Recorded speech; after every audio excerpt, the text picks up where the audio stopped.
بچے بھی بہت پریشان تھے۔ میں جلدی سے نزدیکی ڈاکٹر کے پاس لے گیا۔ ڈاکٹر نے دوائی دے دی اور 3 دن بعد آنے کا کہا۔ میری بیوی کی حالت دن بدن خراب ہوتی جا رہی تھی۔ میں نے مختلف ڈاکٹروں سے چیک اپ کروایا، سب نے مختلف دوائیاں دی مگر کچھ افاقہ نہ ہوا۔ میرے گھر والوں نے کہا کہ تم اسے لے کر پاکستان واپس آ جاؤ، مگر میری بیوی نے جانے سے انکار کر دیا۔ بچے بھی بہت پریشان رہتے تھے۔ ایک دن میری بیوی نے مجھ سے کہا کہ آپ مجھ سے وعدہ کریں کہ اگر مجھے کچھ ہو جائے تو آپ مجھے جنت البقیع میں دفن کریں گے۔ میں نے اسے حوصلہ دیا اور کہا کہ تمہیں کچھ نہیں ہوگا، مگر وہ بضد رہی۔ اس نے کہا آپ وعدہ کریں۔ میں نے وعدہ کر لیا۔ اس کے 3 دن بعد میری بیوی اس جہان سے رخصت ہو گئی۔ میں نے اس کی وصیت کے مطابق اسے جنت البقیع میں دفن کر دیا۔ اس کے جانے کے بعد میں بہت غمگین رہتا، بچے بھی روتے رہتے تھے۔ ایک دن میں آفس میں کام کر رہا تھا کہ ریسیپشن سے کال آئی کہ آپ سے کوئی ملنے آیا ہے۔ میں بہت حیران تھا کہ اس وقت کون آ سکتا ہے، کیونکہ میرے سعودی عرب میں چند ایک دوست تھے مگر آفس کوئی نہیں آتا تھا، سب اپنے اپنے کاموں میں مصروف رہتے تھے۔ میں نے ریسیپشن پر بولا کہ آپ اس کو بٹھائیں، میں آتا ہوں۔ تھوڑی دیر بعد جب میں وہاں جا کے ملا تو وہی لڑکا ملنے آیا تھا۔ میں نے آؤ دیکھا نہ تاؤ اس لڑکے کو تھپڑ مار دیا اور کہا تم یہاں کیا کرنے آئے ہو؟ اس نے جواب دیا بھائی میری بات سنیں، میں آپ کو سب بتاتا ہوں۔ میں نے کہا دفع ہو جاؤ یہاں سے اور آئندہ اپنی شکل مت دکھانا، مگر وہ اکڑا رہا۔ اس نے کہا میں اپنی بہن سے ملنے آتا تھا۔ بہن، یہ سنتے ہی مجھے ایسا لگا کہ میرے سر پر کسی نے ہتھوڑا مارا ہو۔ اس نے کہا جی بہن، آپ کی بیوی میری بہن ہے۔ میں نے کہا مگر شادی پر میں نے آپ کو نہ دیکھا تھا۔ اس نے کہا جی وہ شادی پر وہاں موجود نہ تھا اور اس لڑکے نے اپنے گھر والوں کی مرضی کے خلاف جا کر شادی کی تھی۔ وہ اس کی شادی کے لیے راضی نہیں تھے، لیکن وہ محبت کرتا تھا جس لڑکی سے اس سے چھپ کر شادی کر لی تھی۔ اس کے گھر والوں نے اسے گھر سے نکال دیا اور جائیداد سے بھی بے دخل کر دیا۔ اس کی بہن کو بھی اس کی وجہ سے باتیں سننی پڑتی۔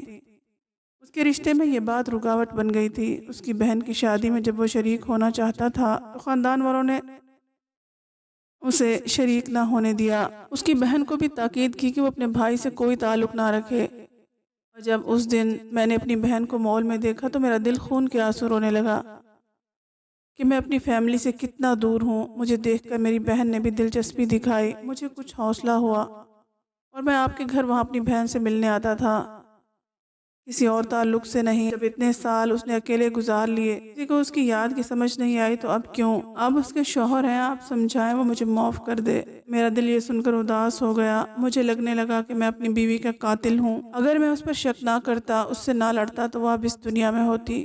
پھر میں اس کے بھائی سے کہنے لگا کہ مجھے معاف کر دیں، وہ اب اس دنیا میں نہیں رہی۔ کچھ دن پہلے ہی اس کا انتقال ہو گیا اور وہ روتا ہوا وہاں سے چلا گیا۔ اب میرا دل یہاں رہنے کو نہیں کر رہا تھا، بچوں کا خیال رکھنے والا کوئی نہیں تھا۔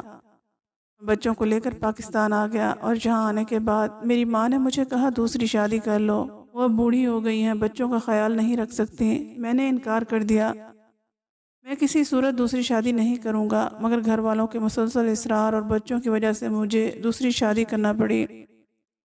مجھے ایک عورت کی ضرورت تھی جو میری ذہنی تھکان کو دور کر سکے، مگر میں نے اپنی دوسری بیوی کے سامنے شرط رکھی کہ میں اس سے کوئی بچہ پیدا نہیں کروں گا، اسے انہی بچوں کو اپنے بچے سمجھنا ہوگا۔ وہ بھی مان گئی، اسے بھی مرد کی ضرورت تھی، اس لیے وہ میری اس شرط پر راضی ہو گئی۔ سب کچھ ٹھیک چل رہا تھا۔ ایک رات میری پہلی بیوی میرے خواب میں آئی اور کہنے لگی میری قبر کھدواؤ، مجھ پر عذاب نازل ہو رہا ہے۔ میں بہت پریشان ہوا۔ صبح فجر کی نماز ادا کرنے مسجد گیا، امام صاحب سے گزشتہ رات والے خواب کا ذکر کیا تو امام صاحب نے قرآن خوانی اور کچھ صدقہ کرنے کے لیے کہا۔ میں نے اس بات پر عمل کیا۔ ابھی رات ہوئی، پھر سے وہی خواب آیا۔ میری بیوی روتی ہوئی مجھے خواب میں ملی اور وہی بات دہرائی۔ اب یہ خواب آنا روز کا معمول بن گیا تھا اور میری دوسری بیوی بھی مجھ سے ڈرنے لگ گئی۔ جیسے ہی میں اس کے قریب جاتا وہ چیخیں مارتی اور روتی ہوئی باہر چلی جاتی۔ میری دوسری بیوی مجھ سے دور رہنے لگ گئی تھی۔ گھر میں عجیب وحشت کا ماحول بن گیا تھا، بچے بھی ڈرے ڈرے رہتے، میں خود بھی پریشان رہتا تھا۔ ایک تو رات کو مسلسل اسی خواب کا آنا اور دوسرا بیوی بچوں کا مجھ سے ڈر کر دور بھاگنا۔ اس طرح 10 سال گزر گئے۔ ایک دن میری امی نے مجھے اپنے پاس بلایا اور سمجھایا کہ بیٹا تمہیں وہاں جانا چاہیے، اور جا کے معلوم کرے کہ اس خواب کے پیچھے کیا وجہ ہے۔ میں نے اپنی امی سے بھی وہی بات کی کہ امی یہ سب اتنا آسان نہیں جتنا آپ سب لوگوں کو لگ رہا ہے۔ مجھے وہاں سے آئے ہوئے 10 سال ہو گئے ہیں، اور اگر میں وہاں چلا بھی جاؤں تو ڈائریکٹ اپنی مرضی سے کچھ نہیں کر سکتا، وہاں کا قانون بہت سخت ہے۔ میری امی اس دن تو چپ ہو گئی، مگر کچھ دن کے بعد جب انہوں نے گھر کا ماحول دیکھا تو پھر سے مجھ سے وہی بات کی۔ اس دفعہ میری دوسری بیوی اور بچے بھی ان کے ساتھ بضد تھے، اور مولوی صاحب نے بھی یہی کہا کہ میں وہاں جاؤں اور پتہ کروں کہ کیا معاملہ ہے۔ میری دوسری بیوی نے کہا کہ اگر میں وہاں نہ گیا تو وہ مجھے چھوڑ کر میکے چلی جائے گی، کیونکہ اس کے گھر والے بھی ہمارے گھر کے ماحول کی وجہ سے پریشان تھے۔ میں نے انہیں سمجھانے کی کوشش کی کہ وہ اپنا ملک نہیں چھوڑ سکتا، یہ سب کچھ اتنا آسان نہیں ہے جتنا آپ لوگ سمجھ رہے ہیں، مگر وہ لوگ اپنی بات پر اڑے رہے اور سب نے مجھ سے بات کرنا بند کر دی۔ ایک تو میں اپنے خواب کی وجہ سے پریشان تھا، اور دوسرا گھر والے بھی مجھے پریشان کر رہے تھے۔ میں نے سوچ لیا اس معاملے کی تحقیق کروں گا۔ ایک دن میرے ایک دوست کا فون آیا، حال احوال پوچھنے کے بعد باتوں باتوں میں نے اس سے اپنے خواب کا ذکر کیا اور باقی کے سارے حالات بھی بتا دیے کہ کس طرح میرے گھر والوں نے مجھے پریشان کیا ہوا ہے۔ میرے دوست نے مجھے مشورہ دیا، حوصلہ دیا کہ تم ایک دفعہ یہاں آ کر کوشش کر کے دیکھ لو، کوئی معاملہ نہ بھی ہوا تو اس سے تمہارے گھر والے بھی راضی ہو جائیں گے۔ اس بات پر میں بھی راضی ہو گیا، کیونکہ اب دوسری بیوی بھی دور دور رہتی تھی، میں اس کے پاس جاتا تو وہ بیزاری دکھاتی تھی۔ مجھے ڈر تھا کہ وہ اپنے میکے چلی گئی تو دوبارہ مجھے کون عورت دے گا اور میرے بچے پھر سے اکیلے ہو جائیں گے۔ میں نے اس لیے اپنا ویزا بھیجنے کو کہا۔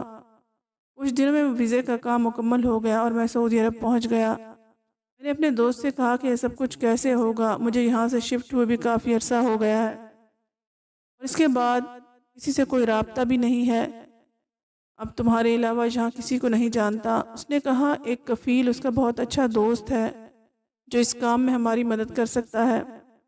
ہم اگلے ہی دن اس کفیل کے پاس پہنچ گئے، کیونکہ میں اس کام کو جلد از جلد سر انجام دینا چاہتا تھا۔ اس کفیل کو میں نے ساری بات بتائی، اس نے ہمیں بہت امید دلوائی کہ وہ ہماری مدد کرے گا، اس کام کی اجازت لے دے گا۔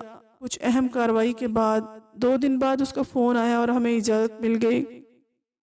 جمعہ کے روز چھٹی ہوتی ہے اور ہم سب گھر پر ہوں گے تو جمعہ کی نماز پڑھ کر آپ اپنی بیوی کی قبر کھدوا کر دیکھ سکتے ہیں کہ کیا معاملہ ہے۔ یہ سن کر مجھے کچھ سکون ملا۔ اب میں انتظار میں تھا کہ جمعہ کا دن آئے اور میں اصل ماجرا دیکھ سکوں۔ جمعہ کے دن میں نے جمعہ کی نماز ادا کی، میرا دوست اور کفیل بھی میرے ساتھ تھے۔ ہم جنت البقیع پہنچ گئے اور میں نے اپنی بیوی کی قبر کھدوانا شروع کر دی۔ جیسے ہی قبر کھدوائی تو یہ دیکھ کر میری روح فنا ہو گئی کہ اندر 2 لوگوں کی میت موجود تھی۔ ہم سب ڈر گئے، مگر ہم نے ہمت کی اور وہاں پر موجود کچھ لوگوں کی مدد لی اور ایک اور قبر تیار کروائی اور دونوں کو الگ الگ دفن کر دیا۔ مجھے سمجھ نہ آیا کہ یہ کیسے ہو سکتا ہے، ایک قبر میں 2 لوگ، جبکہ میں اپنی بیوی کو خود دفنا کر گیا تھا۔ خیر اس بات کی مجھے سمجھ نہ آئی، مگر اس خواب کی تعبیر ضرور سمجھ آ گئی کہ وہ خواب بے وجہ نہیں تھا، میری بیوی پر عذاب اس دوسری عورت کی وجہ سے تھا۔ خیر اس دن کے بعد مجھے وہ خواب دوبارہ نہیں آیا، مگر میں آج بھی جب وہ منظر سوچتا ہوں تو ڈر جاتا ہوں اور اللہ سے دعا کرتا ہوں کہ اللہ تمام مسلمانوں کی مغفرت فرمائے اور مجھ پر بھی رحم کرے۔ میرے دل میں آج بھی ایک پچھتاوا ہے کہ اگر میں اپنی بیوی پر شک نہ کرتا تو وہ آج زندہ ہوتی، مگر کسی نے سچ کہا ہے کہ شک کا بیج جس جگہ ایک دفعہ جنم لے لے تو قبر تک اس کا ساتھی رہتا ہے، اور میری بیوی نے مرنے کے بعد بھی میری نااہلی کی وجہ سے 10 سال وہ اذیت میں گزارے، مگر میں پہلے کچھ ہمت کر لیتا تو یہ کام بہت پہلے ہو جاتا۔